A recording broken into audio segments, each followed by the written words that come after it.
All right, let's give folks a couple minutes, minute or two to jump in. I'm gonna turn off my video while we wait a second for folks.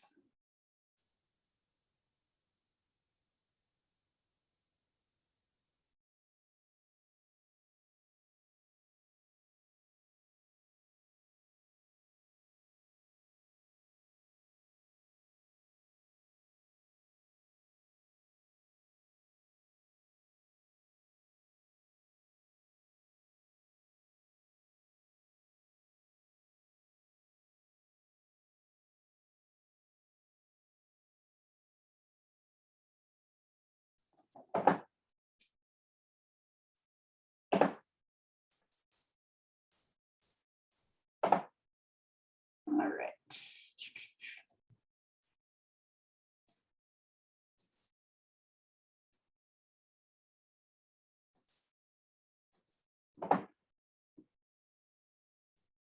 Wait, this is not.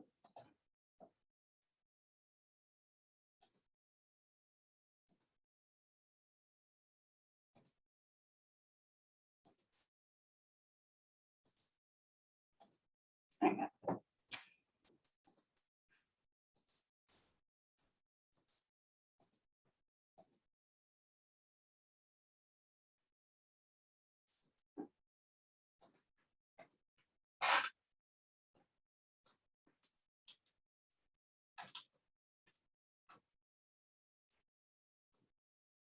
All right. 1 second.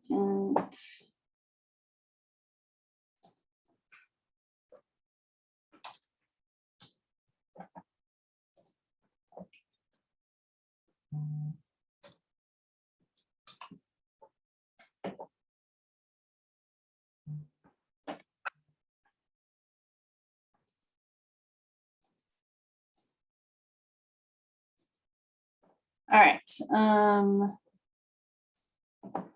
Let's see. Let me give someone, I'm trying to see if someone is in here who's gonna help me.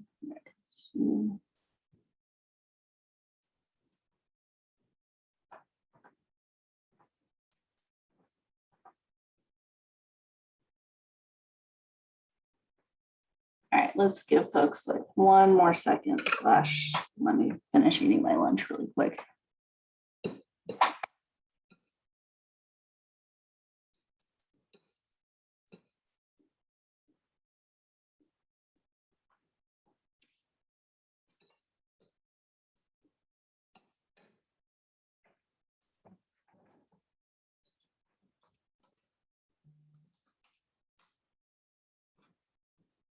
See.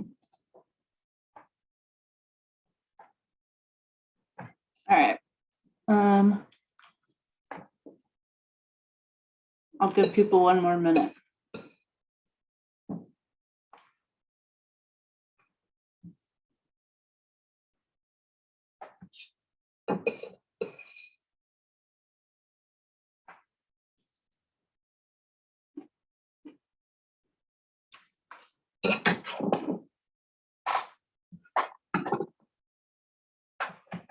All right. Okay. Let's just go ahead and get the show on the road. So this is just going to be an overview of the eviction process, as well as ways that we can direct people who are facing eviction. A couple things that I want to just put out there is that we're talking about an unjust system that is going to take a lot more than just the people on this call to fix, right? When we talk about all the issues within our housing system. So I know that there's a lot of anxiety about the end of the moratorium, and I think it's really important for folks to really focus on what is within their control. And what is within your control is, the tenants that you're working with, being responsive to them, being patient with them, and being kind. And so just really focusing on the work that you can control rather than spending a lot of energy being anxious about what may or may not happen in the next couple of weeks is something I really encourage folks. All right, so if you can't see the PowerPoint that I'm sharing, let me know. Hopefully all of you can see that. Just as a big caveat, this is not going to be legal advice because I am not an attorney. A little bit of background about myself, also, hi, I'm Sochi, is that I spent 5-6 years as a tenant organizer, and I helped write like the bulk of the tenant protections that have passed in the past 5-6 years. But even with that, like I still don't give tenants legal advice because I can't, I'm not an attorney. And so I am talking with a lot of the folks from different agencies. I know there's a tendency to want to be able to tell tenants on what to do specifically. The most you really, and when we get to the end of this, you'll kind of see the things that I suggest, is you just really want to be cognizant of that fact, because the eviction process is complicated and there's a lot of factors involved. And so you don't necessarily want to be telling people the wrong thing. And so everything that I'm going to be talking about, just keep in mind, it's very broad strokes and there's probably many exceptions that I'm not going to necessarily get into.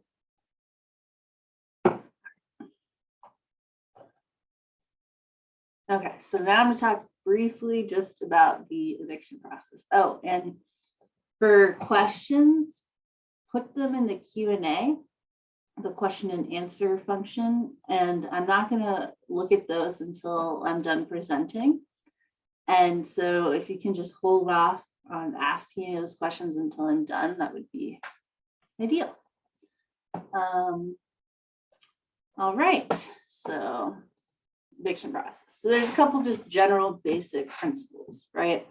One, due process. This means that the tenants have rights and the landlords have to go through a legal process in order to evict someone. They can't just go change the locks, shut off the electricity and say, see you. That they cannot do. Now, the other thing is because an eviction is a civil process, the standard is more likely than not, rather than beyond a reasonable doubt. So that's why, like, for example, when you get situations where the landlord and the tenant disagree on how much money is owed, basically, a judge would be thinking, what is more likely essentially to be true, And so if the landlord's the one with the paperwork and the tenant has no proof of their payments, I mean, you can kind of see generally which way people will lean as far as when deciding how much money is owed. That's just an example. The other thing that is really, really important, and this is definitely something you can and should communicate with tenants, is that the sheriff is the only person that can physically remove a tenant from a property, and they can only do so with a court order. So landlord can yell and scream all they want, but that does not mean that they can physically remove the person from the property. The sheriff is the only one that can do that.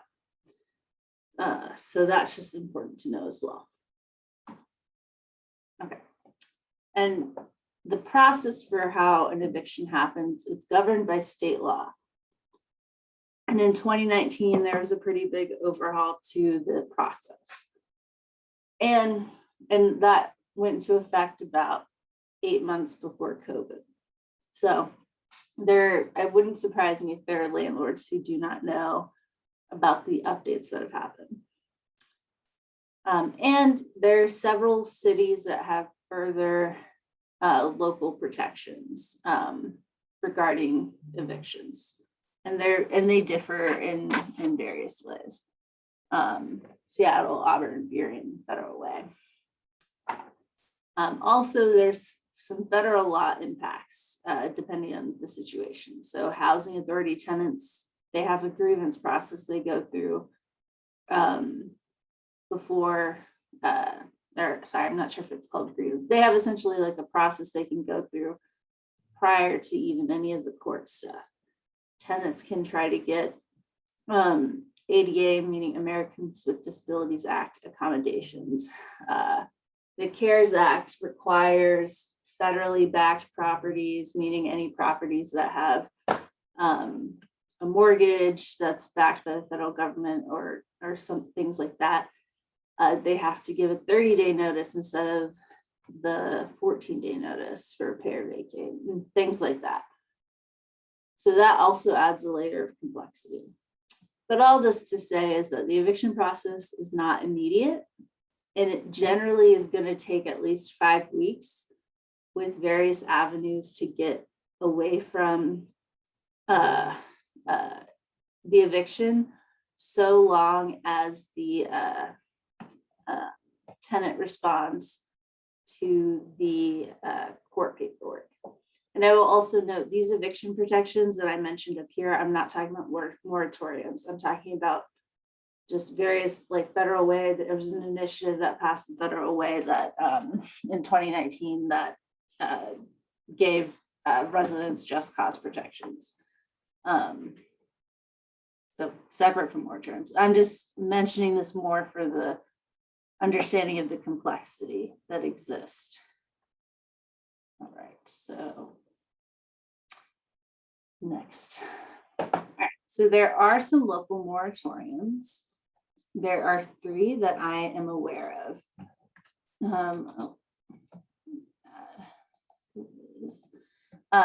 There's the city of Seattle, which it expires on January 15th.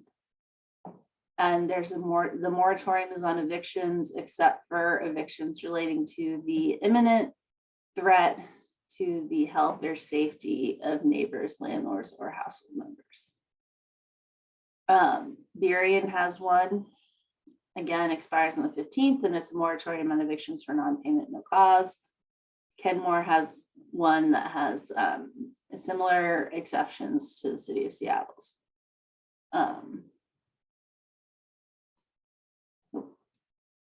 And also, I mean, it is totally within the realm of possibility that there has been one that I missed. So just putting that out there, but I don't think there is. Next. All right, so I'm going to talk through this fun flow chart. And again, I'm sharing this for informational purposes, not because there is no expectation that you go and share this information with tenants and that you're going to totally know everything.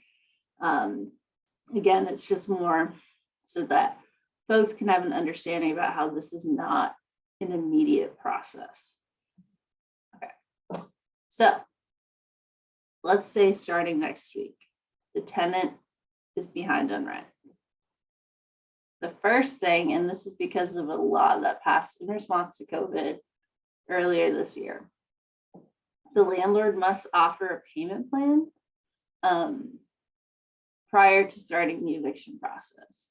The first payment for that payment plan cannot be earlier than 30 days from the point when it's offered.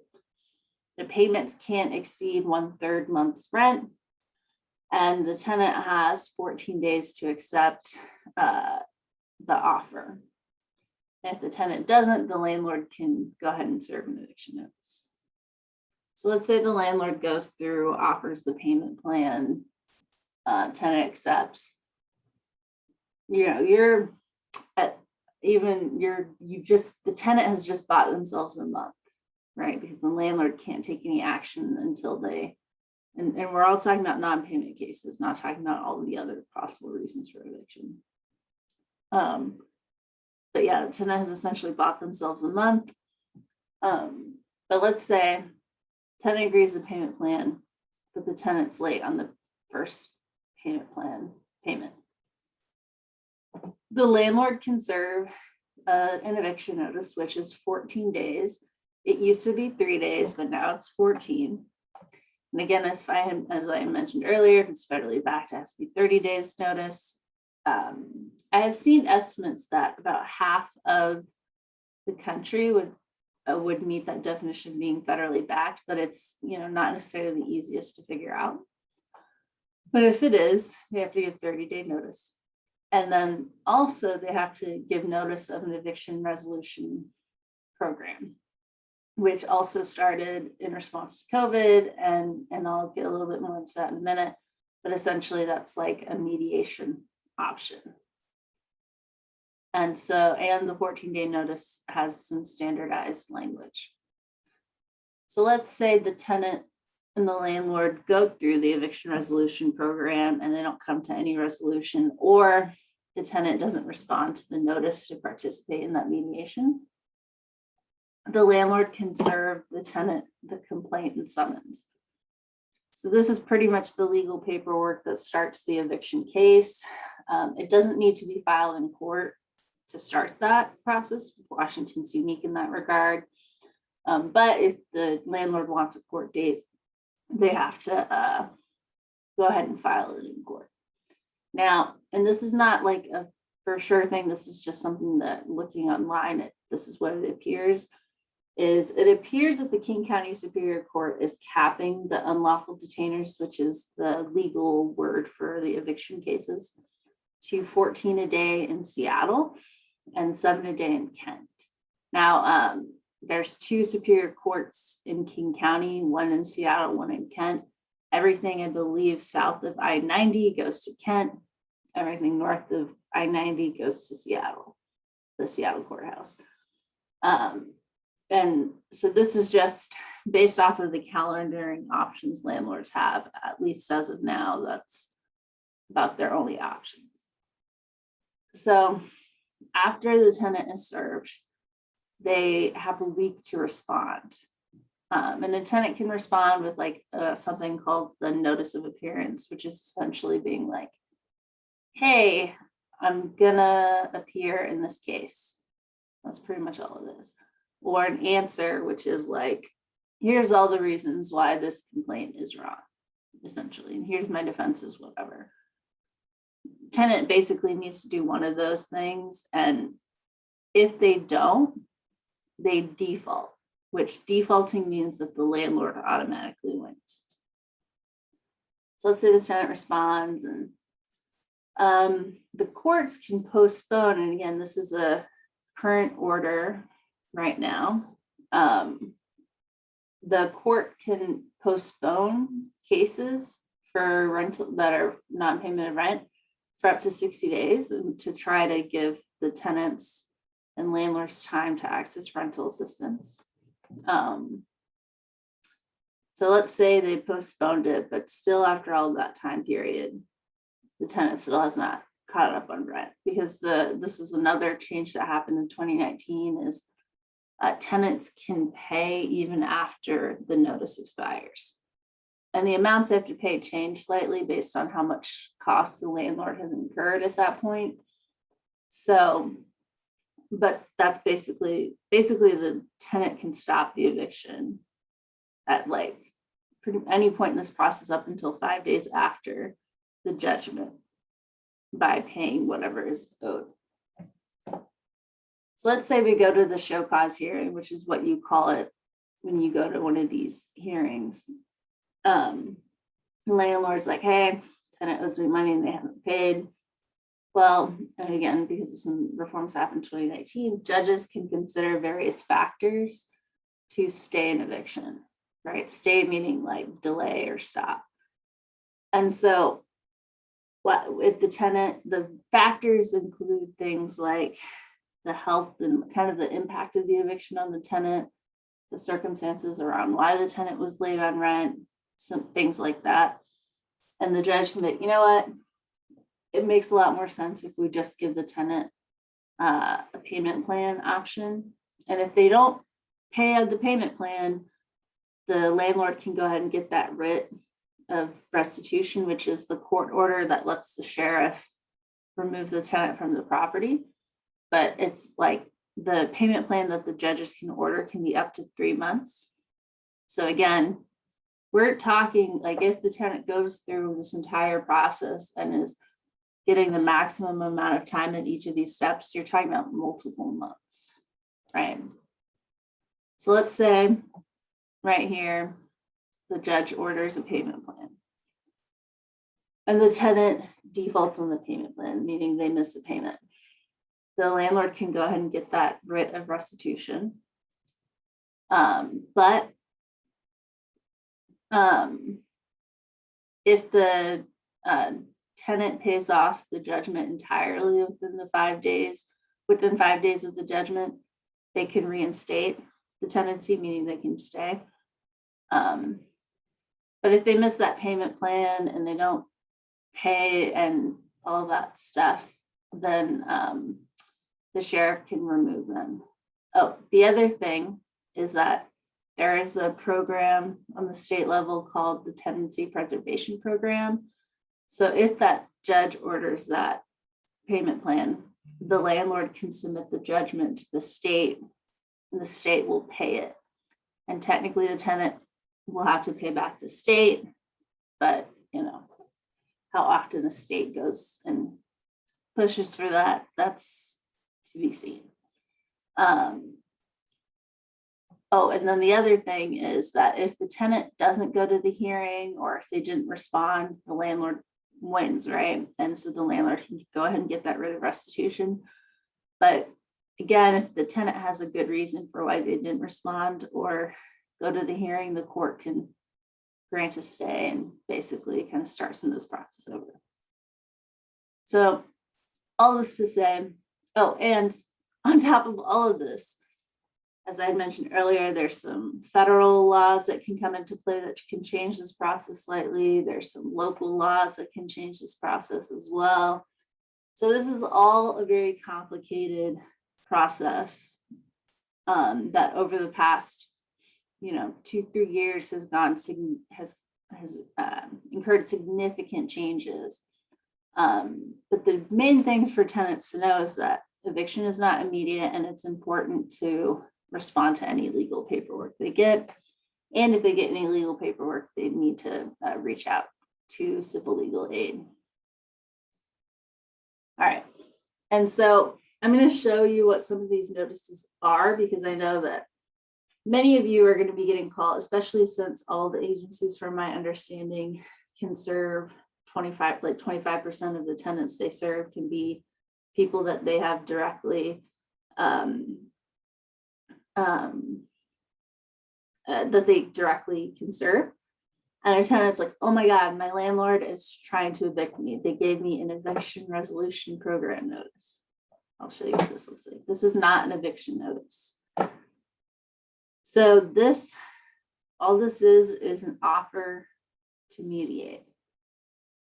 And so like if they're in King County, they would be going to the Dispute Resolution Center. So can you go just slowly through that, just to kind of, so people can see what it says, so they can recognize these types of things? Yeah. So big thing to look for, if it says eviction resolution pilot program, this is not an eviction notice. This is just an offer to mediate. Now, sometimes the landlord will offer this at the same time they offer the 14-day notice. But, if a tenant came to me and said, my landlord offered me this, I would encourage them to respond and participate so that they can see what solutions might come up. And, or if you're able to directly serve the rental assistance, then do that. Oh gosh, sorry.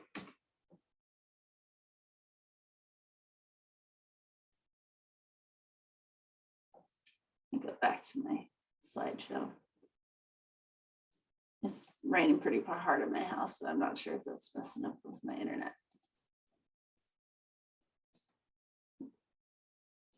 And again, that ERP notices, since you weren't able to give 14-day notices for a while, many landlords have not given those out. So some of them have just been giving out these mediation notices, but I would expect that you're going to start seeing them giving the 14-day notices and the eviction resolution notices at the same time, but who knows? So 14-day pair vacate notice is standardized. And the Attorney General's office has provided it in 14 different languages. Now, the notice the landlords have to give has to substantially comply with the language on here. So it might be formatted slightly differently, but it should generally say the same type of stuff, right? So big letters, 14-day notice to pay or vacate. This lists how much money the tenant owes. Talks about how much you need to, like your deadline, which again, you can still pay afterwards. Then it gives you the ways you can reach legal aid.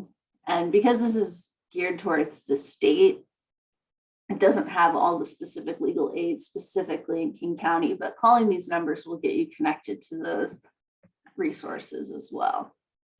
And the Attorney General, as I mentioned, has this notice translated in multiple languages. So, if a tenant comes to you and they are not fluent in English and they're like, I got this notice, I don't know what it says, you can just go to this website, scroll down, and here's the languages. So here's the Spanish version. And then it has everything that they would need. So just to make sure that it's highlighted, it doesn't look like there's really like big bold letters eviction notice on here. It says it's 14-day pay or vacate. Yeah, because like, even though we talk about eviction and stuff, the legal term is unlawful detainer. So the main thing is this phrase right here, 14-day notice, pay or vacate. Now there's a variety of types of notices. I'm focusing mainly on the non-payment notices, but there's 10-day comply or vacate, meaning you broke a rule in the lease, you need to comply with it, or we'll go forward with an eviction action. There's a 3-day notice to quit the premises, I believe is the phrase. I could be wrong, but that's like, I don't know, you make a mess lab and the landlord wants to evict you for that. So that it's important to read what they actually say, but for the purposes of rental assistance, non-payment, we want to focus on this phrase, 14-day notice, pay or vacate. Now, when you're talking, perhaps, and this is an idea, but as you're prioritizing your 25%, it might be worth prioritizing people who have 14-day notices versus people who do not. Like if someone comes to you and they say, I'm on a payment plan, I'm making my payments, and then you have another person who's like, I have a 14-day notice. That person with the 14-day notice is closer to an actual eviction case than the person who does not have that 14-day notice. So that's just information. I mean, I know that how you guys are working with and prioritizing your 25% is up to your discretion, but that's just an idea. All right. Okay. So why is it like this?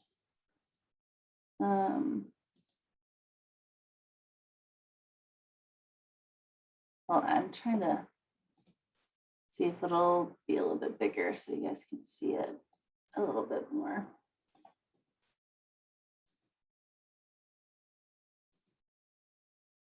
Okay, there we go. So this is the sort of paperwork right here that you definitely want to make sure that tenant gets connected to legal aid. So this is the actual legal paperwork that is starting the eviction case, right? So it's going to say something like this. It's going to say in the Superior Court of whatever, of the state of Washington, in and for the County of King. I mean, I don't know why it's all wordy like that, but that's kind of generally when you see paperwork and it looks like this, definitely steer them towards legal aid. The complaint is basically the reason why the landlord is evicting the tenant and what they're looking for. They want to get the property back and they want to get paid $5,000, whatever the tenant owes, that kind of thing. The summons is a separate legal paperwork and it basically says, hey, landlord has started a case against you, and you must respond to this case by the date listed. The summons in that eviction reform work was standardized. And so I can show you what kind of language is on the summons. I couldn't find like an example summons other than what's in the statute, but I'll kind of talk what is on here. Because surprise, landlord attorneys are not putting all of their court paperwork online for free. Okay, so let me see if I can zoom in.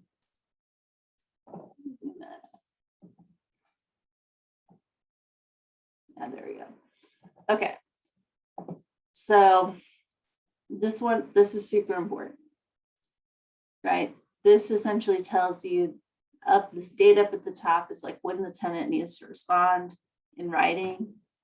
And I will give you links to some stuff the Northwest Justice Project has created so that tenants know what they can write, like if for some reason they can't or do not want to access legal aid. And so then it also gives people on the summons, it has the resources similar to what's on the 14-day pair vacate that people can call to get legal aid.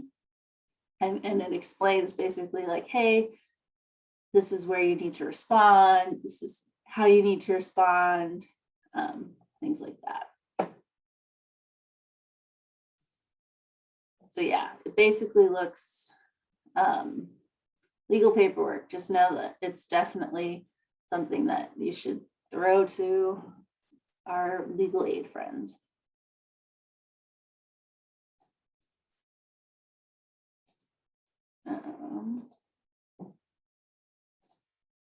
All right, so next I'm going to talk briefly about our TRAP form, the payment agreement form that all the landlords have to sign. So that TRAP form is probably like one of the most important documents that we get the landlords to sign and to give us and all of that, because that's how the tenant's going to enforce their rights under the program, including, I think the most common is tenants who had rent that was supposed to be forgiven.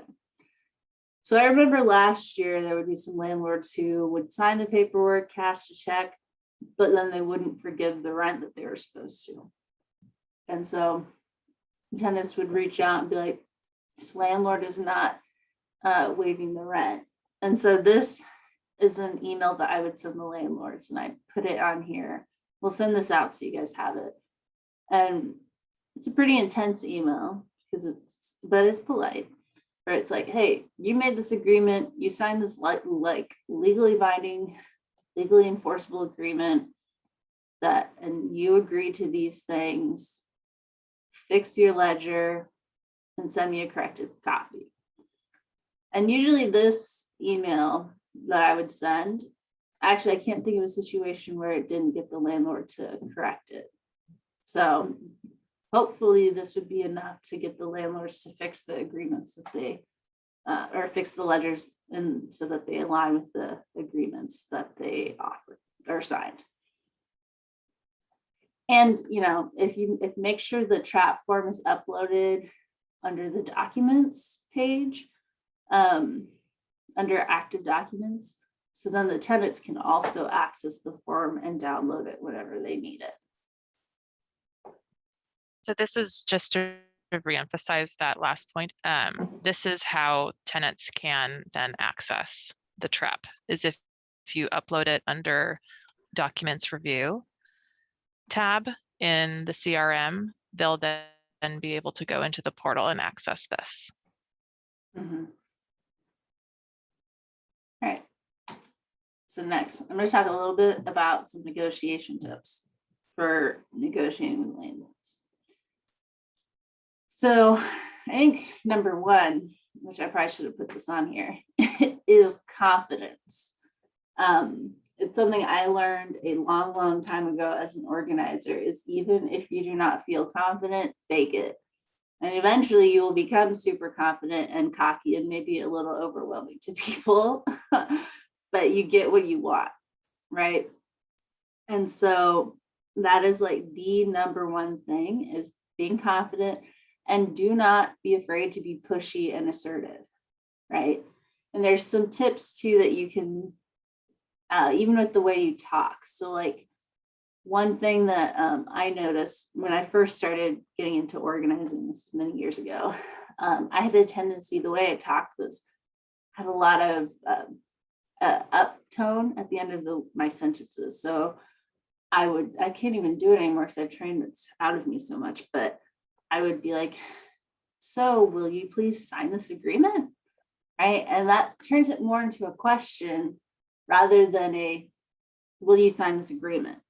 It's like a different vibe, and you get a lot more responses that you want when you sort of talk as if you're saying sentences rather than questions. So even the way you're talking to the landlords can impact how the negotiations go. Being confident, be assertive. Also, do not accept their first no, right? If they say no, push back on them, right? Or call them again, right? Because a lot of times some of the landlords who say no are driven a little bit more by emotion than pragmatism. And like the pragmatic thing for any landlord is to take 12 months of rent. Because the reality is, if you go and you sue the tenant and you get them all the way through that eviction process, one, it's going to be expensive for you because you're going to have to go pay attorney's fees, right? Two, there's no guarantee you're going to get that judgment paid, because if the tenant can't pay the rent right now, how are they going to be able to pay that judgment off? Right. And so like, is that landlord really willing to write off and lose all of that money? And that's, something that is worth talking them through. And you can also find areas of agreement, right? Whether that's like, just have a conversation with them and, be like, sounds like you really need this money to pay your mortgage, right? Like, yeah, I do. And it's like, yeah, totally. Like if I was in your position, I would need the same thing, right? So finding ways to kind of connect in that manner is also helpful. Also, remind the landlords that this program is pretty much their only option. I'm not aware of any other multi-$100 million rental assistance program out there. This is what the Treasury Department put out. So this is what they got, right? And so really reminding them and talking them through how they have no other options other than not getting paid, right? Also, the trap format does give tenants extra protections, but if at any point the tenant decides to trash the place, you could go ahead and evict the tenant. If the tenant commits a material lease violation, which could include not paying rent after the payment period, the landlord could move for eviction. So really reminding them of that, because I had the biggest thing I remember last year was like landlords were like, well, what if they commit some sort of lease violation or behavior issue or something? And it's like, yeah, there's nothing in our program that is blocking you from moving forward with eviction. And there's local and state laws at play, but that's outside the scope of what our program. And so that would be often enough to get them to a yes. And just talk them through like, hey, this tenant who owes you 18 months of rent, I understand why you might not want to wait 6 months, finding that area of agreement.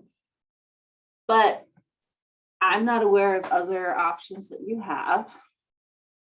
And it's going to cost you not only that 18 months of rent, at least $1,000, if not more, in attorney's fees and court costs to get this tenant out.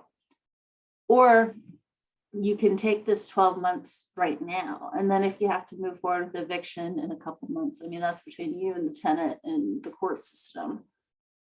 But we at least have gotten you that 12 months of money, right? And kind of also like talking to some landlords, I'd really frame it as like, we're doing this for you. This is money that is going to you. It's going directly to you. You give me your bank account info. And I think the cool thing about our program right now is like, I would be like, I talked to one landlord recently. I was like, look, if you go ahead, because there was a landlord that wanted to evict a tenant. And the landlord wanted to evict the tenant because they had their time period in the transitional housing unit had expired. So technically, the bulk payment agreement, it was unclear whether or not it would fully protect the tenant in the situation. And so, I talked to her and I was like, look, if you drop this eviction, we can get you 12 months of rent on Friday. Because if you get this tenant filled application, which he's already started, you sign your agreement, we're good to go. I can wire you that money on Friday. Or you can go through the whole rigmarole of eviction and like not get any money. So what do you want? Right? And really just making it stark choices is, I think, important. And the other observation I'll make is, this is just from last year, but last year so there would be tenants who were denied and they would file a grievance and I would take a crack at their landlord again. And about 80 to 85% of the time, I was able to get that landlord to a yes. And the ones who I wasn't able to get to a yes, I referred to the Housing Justice Project, and maybe they would have more success. But the thing that signaled to me is that I think the agencies could have been a little bit more aggressive before just saying, oh, the landlord didn't accept the money, right? And so just remind yourself, like, pretend you're a car salesman, a canvasser, like a telemarketer. People in those fields tend to be people who are good at pushing these type of things, right? So just, I don't know, just think through ways that you can talk to someone to get them to a yes. Think through the way that you're actually, like the tone of your voice, the words you're using, things like that.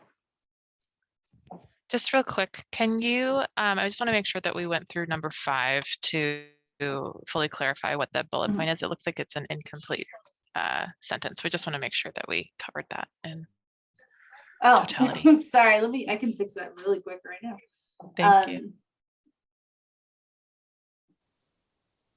Remind the landlord that if the tenant commits a material violation of the lease, they can be evicted, or the tenant can be evicted. Because I think a lot of times landlords read that trap agreement and they're like, you're banning me from eviction forever. And that's like not true. It's limits on eviction, but if the tenant materially violates the terms of the lease, our agreement doesn't protect them. That includes non-payment. Although I suppose the tenant could argue that I was behind $1, that's not like a material violation. It's not like a giant, because material essentially means giant, massive violation. Perhaps not paying $1 could be not considered a material violation, but you don't need to go into that much detail. All right, so here's some common situations and resources that I would direct the tenants based off of the situation. Okay. Tenant comes to me with the 14-day notice, like the pay or vacate notice. If this is a tenant that you can serve within your 25%, just go ahead and serve them, right? If you have the capacity and all of that. If you can't serve this tenant, you can refer the tenant to the dispute resolution center so they can go through that whole mediation process mentioned earlier.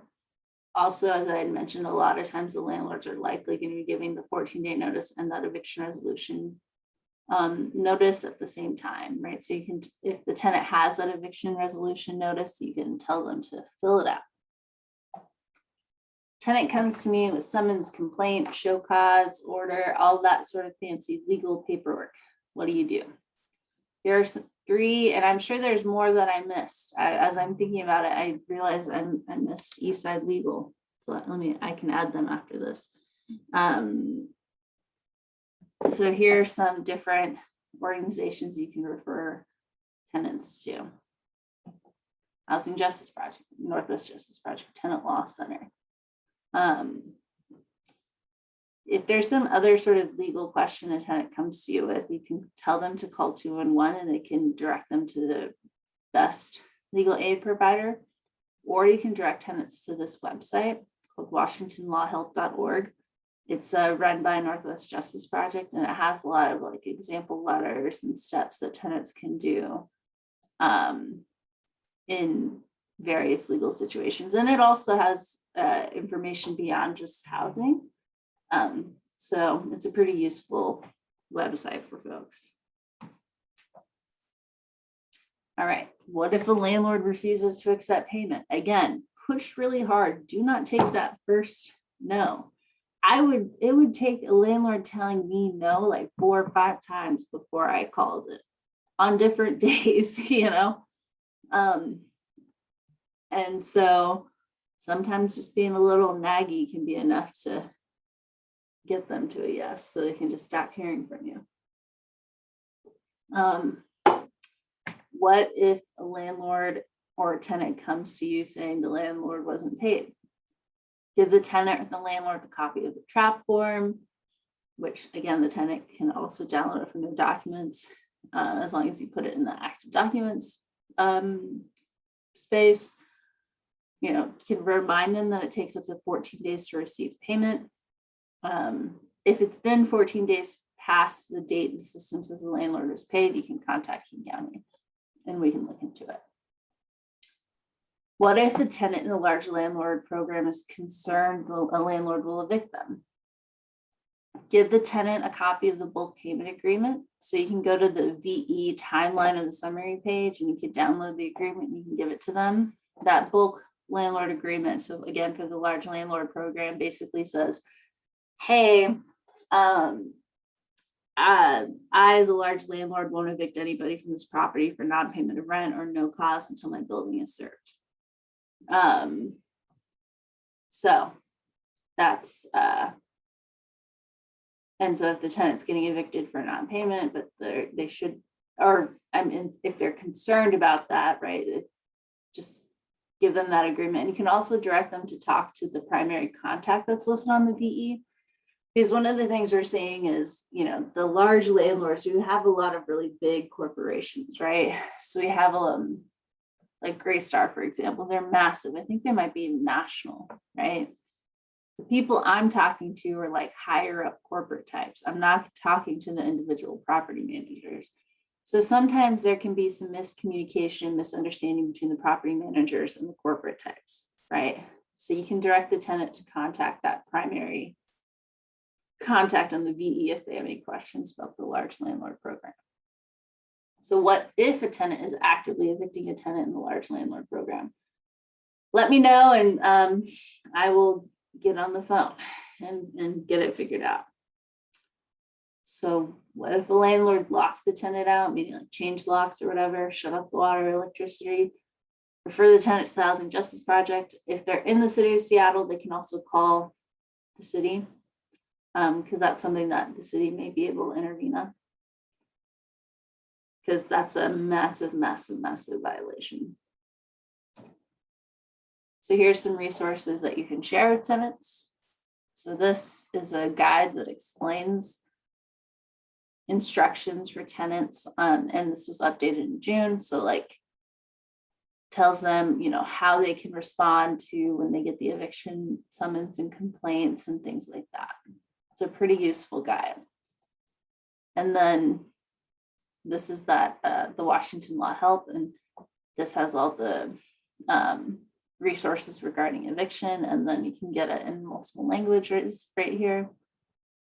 The video explains some stuff as well.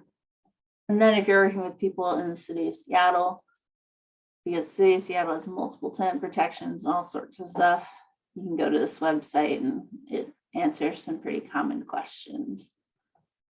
And they do enforce certain things. And so you can call that number. And again, that's just for the city of Seattle. So with that,